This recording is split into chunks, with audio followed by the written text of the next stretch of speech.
며칠 전에 어떤 목사님이 저한테 전화를 하셔서 목사님 내가 어깨를 수술했어요. 그래서 근데 벌써 이게 병원에 입원하면 여러분 우리가 그렇잖아요. 아프면 입원하면 목소리가 어때요?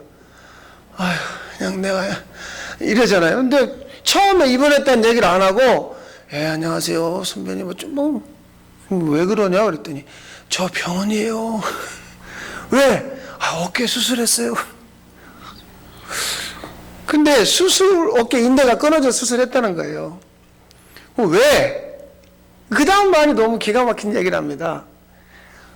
그 목사님이 이 고창에 7년 동안 계시다가 지금은 이제 익산으로 가셨는데 고창에서 7년 동안 겨울마다 눈 치우다가 이 어깨 인대가 끊어졌다는 거예요. 아니 그 내용을 제가 좀 알죠. 거기도 우리처럼 마당이 제법 넓고 교회 위치가 약간 언덕에 있어요. 그러니까 눈을 치우지 않으면 교인들이 못 올라오는 거예요. 그런데 이 젊은 목사님이 7년 동안 그 교회에 있으면서 겨울에 여러분 정읍이나 고창이나 눈이 얼마나 많이 오는지 아시잖아요. 7년 동안 단 한 번도 교인들이 와서 눈을 안 치워줬어요. 혼자, 그 목사님 혼자 그 눈을 치우다가 이 어깨 인대가 끊어진 거예요. 그러면서 저보고 선배님은 교인들이 와서 트랙터로 치워주지만 우리 교회는 그래 전화를 끊고서 한참 생각을 해봤어요. 결론은 뭐냐? 김 목사 목회를 잘못했구나. 목회는 뭐냐면 목회만 그런 게 아니라 신앙생활은 함께 하는 건데 자기 혼자 그 눈을 치우고 물론 교인들이 와서 남자분들이 와서 함께 치워주면 좋지만 여러분 애들은요 혼자 잘 놀아요. 애들은 혼자 뭐라고 말도 잘하고 어떨 때는 자기 혼자 소꿉놀이도 해.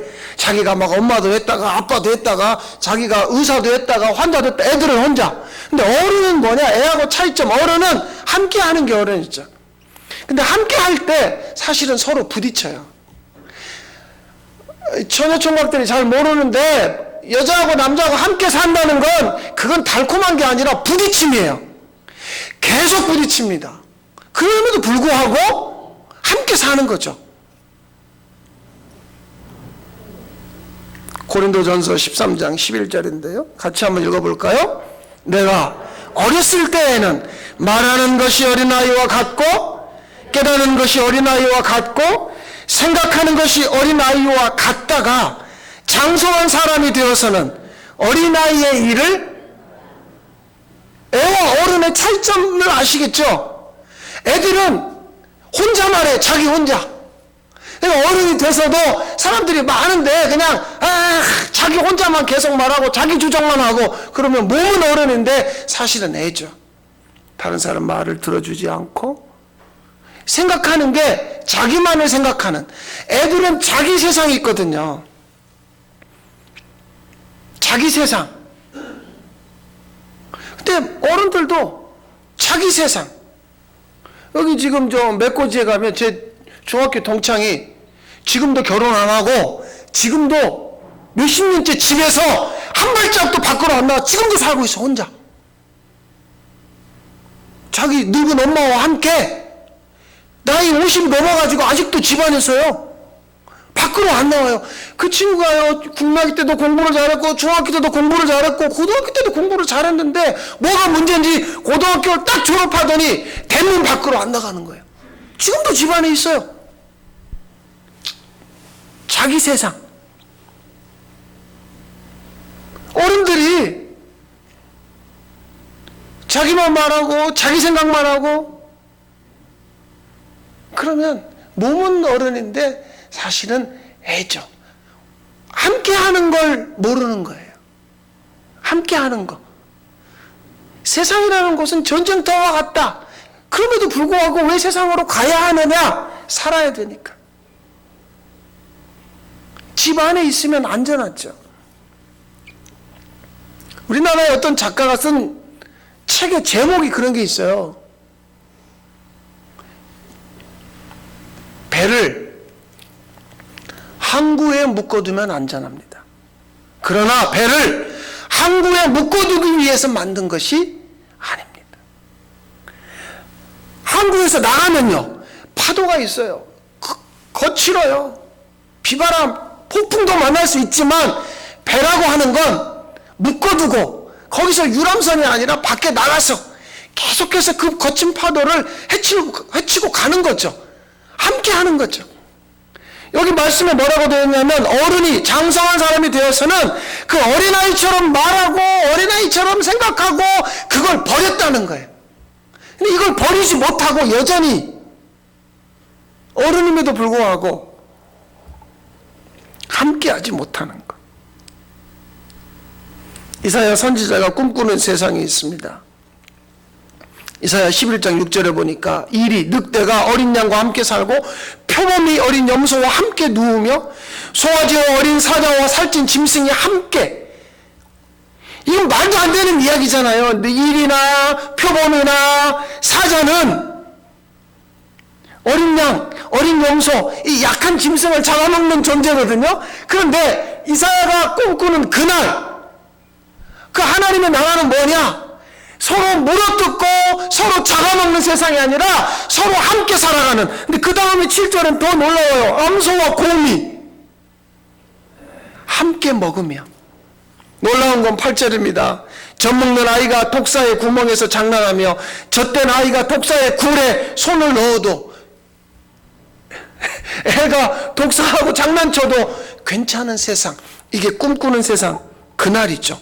함께 살고 함께 눕고 함께 먹고 함께 있는 세상. 선지자는 그날을 꿈꿨습니다. 이 땅에 그날이 오기를. 그런데 오늘날 우리가 살아가는 삶의 어려움은 뭐냐면, 함께 하다가 조금만 마음이 다치고 뒤틀려도 함께 하지 못하는. 그 목사님이 혼자서 정말 쓰고 있죠. 그렇지만 누군가와 함께 했어야 되죠. 제가 사실은 그 교회에 재직헌신 예배를 간 적이 있어요. 몇 년 전에 가서 오후 예배 때 그 얘기를 했습니다. 눈치 보는 이야기를 했어요. 사실은 우리 교회는, 소성교회는 겨울에 눈이 많이 오면 트랙터도 오고 남자분들이 와서 같이 치우는데 여러분은 어떠세요? 그랬더니 거기 앉아있는 남자분들 눈이 이렇게 커져가지고 저를 쳐다보더라고요. 나 왜, 그때는 몰랐어요. 왜 그러나. 근데 이제 봤더니 교회에 눈이 오든지 말든지, 교회에 무슨 일이 있든지 말든지, 우리 집, 자기 집안 식구들, 자기 형제들, 자기 자식들, 그런 일에 자기들에게 집중하다가 결국엔 교회와 함께 하지 못하는, 함께 살며 함께 누우며 함께 있고 함께 먹으며.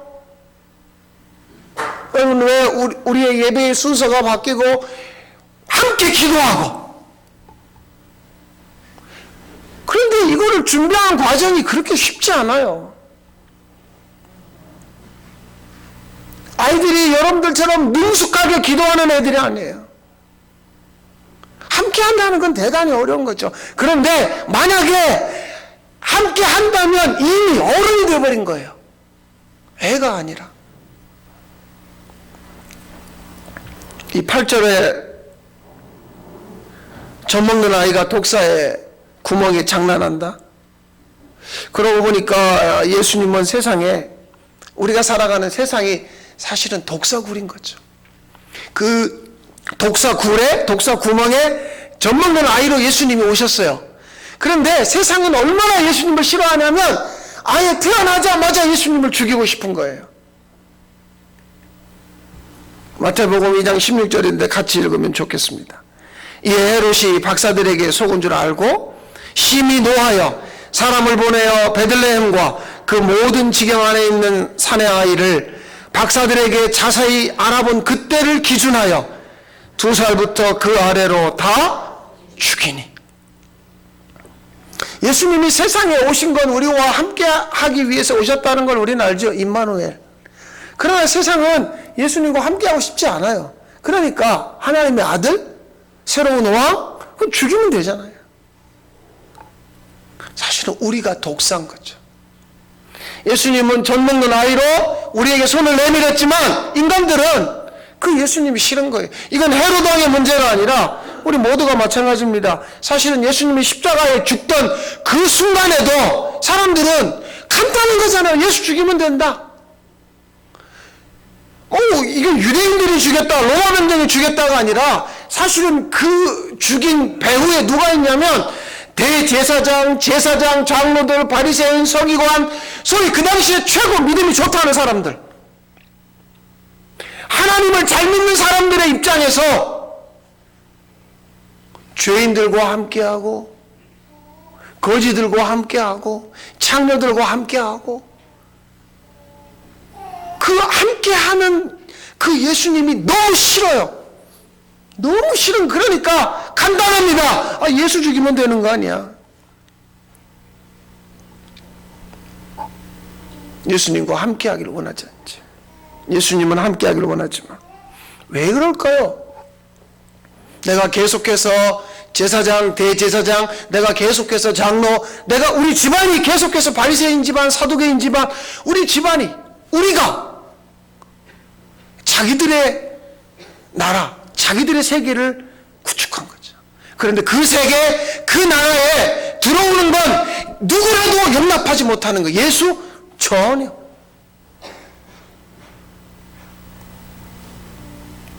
재미있는 건 창세기 3장 15절을 공동번역으로 보면요, 너는, 마귀에게 하시는 말씀이에요. 너는 그 발꿈치, 예수님의 발꿈치, 여자의 후손의 발꿈치를 물려고 하다가 도리어 여자의 후손에게 머리를 밟히리라. 기가 막힌 번역입니다. 이 번역이 마치 예수님을 죽인 것처럼 십자가에서 예수 죽었다 했지만 그분이 십자가에서 외친 말이 뭐예요? 다 이루었다. 그 다 이루었다는 게 뭘까? 넌 나에게 밟힌 거야. 내가 너한테 죽은 게 아니야. 세상이 그리고 마귀가 주님에게 밟히는 날이 십자가죠. 요즘에 미국에 재미있는 일이, 현직 대통령이 다음 대통령을 인정하지 않잖아요. 분명히 선거에 졌지만 희한한 대통령이에요. 이 트럼프라고 하는 대통령은 사실은 이 사람은 엄청난 부자입니다. 우리나라에도 저 부산의 해운대나 여의도에 트럼프 빌딩이 있어요. 여의도에 예전에 트럼프가 자기 빌딩 지을 때 우리나라에 대통령 되기 전에 왔었다니. 이 사람은 엄청난 부자입니다. 부자인데다가 오늘 갑자기 전 세계에 가장 힘이 있는 나라의 대통령이 됐잖아요. 그렇게 4년을 잘 살았습니다. 그런데 혼자 놀아요. 애기처럼 혼자 놀아요. 선거에 졌으면 나 이번에 졌습니다. 바이든이 대통령 맞습니다. 이러면 좋은데 이건 부정선거다. 인정할 수 없다. 날마다 가서 혼자 골프 치고 있어요. 이 사람이 부정한 게 뭐가 있습니까? 그런데 이 사람의 문제를 보세요. 애기예요. 애기라고요. 혼자 놀아요. 자기밖에 몰라요. 이거 어쩌다 이렇게 됐을까? 그의 부모가 그렇게 키운 거죠. 그 사람을 거쳐간 3명의 마누라가 그렇게 키운 거죠. 당신이 최고야. 당신 정말 멋있어. 우리 아들 대단하다. 이렇게 키워놓은 거죠. 네가 최고야. 자기밖에 모르는. 난 개인적으로 그 책에 동의할 수 없어요. 제목에 칭찬은 고래를 춤추게 한다. 고래를 춤추기 위해서 어떻게 하려고 해요? 칭찬 굉장히 좋은 이야기입니다. 사람을 기분 좋게 하고 사람을 세우고, 맞아요. 맞는데 그 칭찬 때문에 사람을 망칩니다. 누구도 지금 얘기하지 못하잖아요. 당신 졌어요. 이거 애기. 나이가 80인데 곧 다가오는데 애기가 되어가지고 상대방을 인정하지 않고 자기만의 세계. 여러분, 이제 여러분에게 묻습니다. 우리는 어떠냐? 우리는 어떠냐 그 말이에요. 사실은 우리도 다른 게 없죠. 그냥 함께 하는 건 대단히 어려운 건데, 함께 하다가 마음이, 감정이 상해버리거나 내 마음이 다쳐버리면 그다음부터는 저 사람하고 말하기도 싫고, 우리가 마찬가지 아닌가 모르겠습니다. 사실은 우리가 서로 다 다른 마음을 가지고 있기 때문에 그렇죠. 같은 마음, 같은 말, 이건 불가능한 이야기입니다. 왜냐하면 우리는 다 부모가 다르고, 우리는 다 성격이 다르고, 우리는 다 다른 존재이기 때문에 같아질 수가 없습니다. 그래서 주님의 결정은 결국 새 언약입니다. 새 언약이라고 하는 것은 첫 번째 것, 율법, 그것은 낡아지고 쇠하는 것이 없어져 가는 것입니다. 그래서 새로운 언약, 두 번째 언약을 주셨는데, 이 말씀을 우리가 함께 읽었으면 좋겠습니다. 히브리서 8장 10절, 내가 이스라엘 집과 맺을 언약은 이것이니 내 법을 그들의 생각에 두고 그들의 마음에 이것을 기록하리라. 나는 그들에게 하나님이 되고 그들은 내게 백성이. 자, 이건 무슨 얘기입니까? 하나님의 그 말씀, 하나님의 마음을 우리 생각, 우리 마음에 새겨 집어넣어서. 혹시 이 말을 기억하십니까? 여러분, 하던 대로 하십시오. 기억나세요? 왜 하던 대로 하라고 했느냐? 사실은 내 개인의 열심으로 막 새벽기도 하고 교회 청소하고 그 열심이 오래가지 못하거든요. 이런 얘기하는 거예요, 어른들이. 나도 옛날에는 교회 열심히 다녔다. 내가 물불 안 가리고 믿었다. 그런데 지금은 아니잖아요. 내가 늙어서, 나이 들어서, 몸이 아파서. 그러면 우리의 신앙이 육체의 한계에 부딪혔다는 이야기거든요. 그런데 하나님의 결정은 개인의 열심이 아니라, 나는 그냥 원래 하던 대로 살았는데 그런 나에게 그분의 생각과 그분의 마음이 들어오면, 아, 하나님, 내 하나님이 맞구나. 주님의 마음으로 교회는 새로운 연합이 일어나는 거죠. 그러니까 이 안에 주님의 마음을 가진 자가, 주님의 마음이 우리에게 새겨진 자가 나타나면 거기에 새로운 연합이라고 하는 이야기는 육체의 형제를 말하는 게 아니라 주님 때문에 형제가 되는, 주님 때문에 가족이 되는. 우리가 어디 타지에 가면 고향이 어디십니까? 학교를 어디 나왔습니까? 이런 것 때문에 거기서 연합이 일어나거든요. 같은 고향 출신들끼리 향후회를 하고 같은 학교 출신들끼리 동문회를 합니다. 맞는 이야기예요. 그런데 교회는 뭐냐면 예수님 때문에, 예수님의 마음과 내 마음, 또 예수님의 마음과 내 마음, 그런 마음들이 맞는 사람들을 보고 자매님, 형제님 그렇게 부르는 거죠. 주님의 마음으로 되어지는 연합. 그러니까 주님 때문에 함께 할 수 없는 사람들이 함께 하는, 주님 때문에.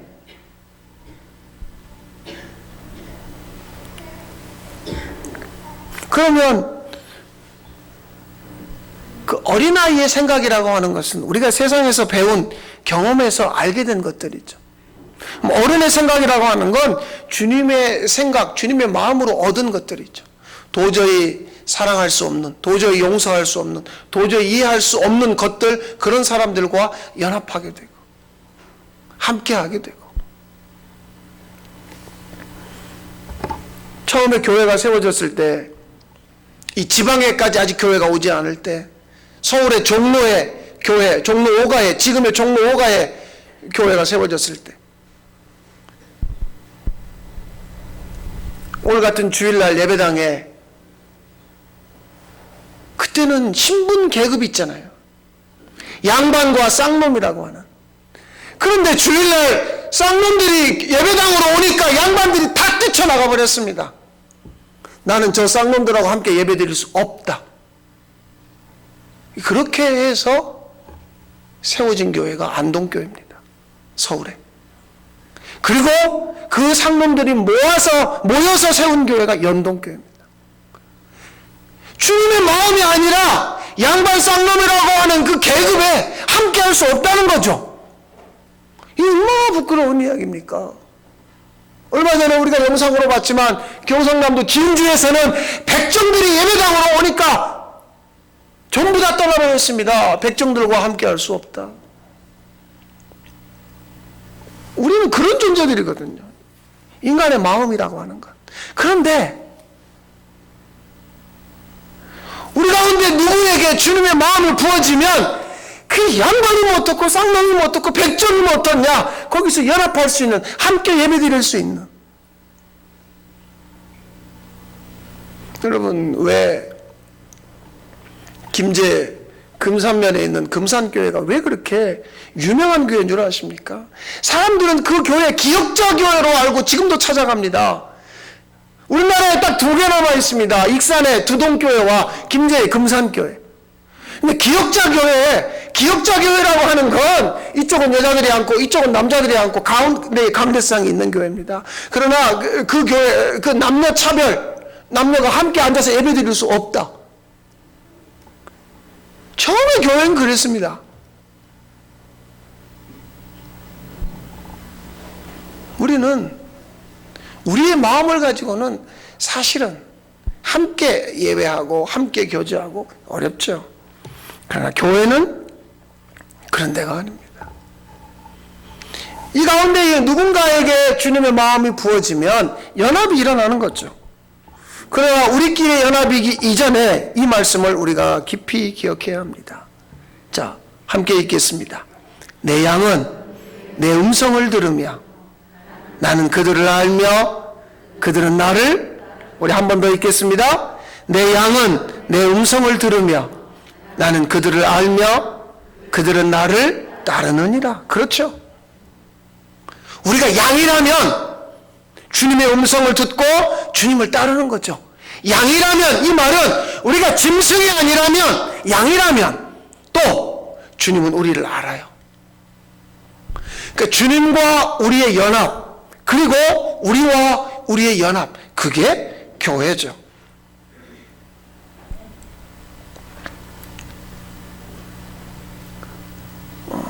오늘 설교의 제목을 사실은 이제 까치밥으로 정했습니다.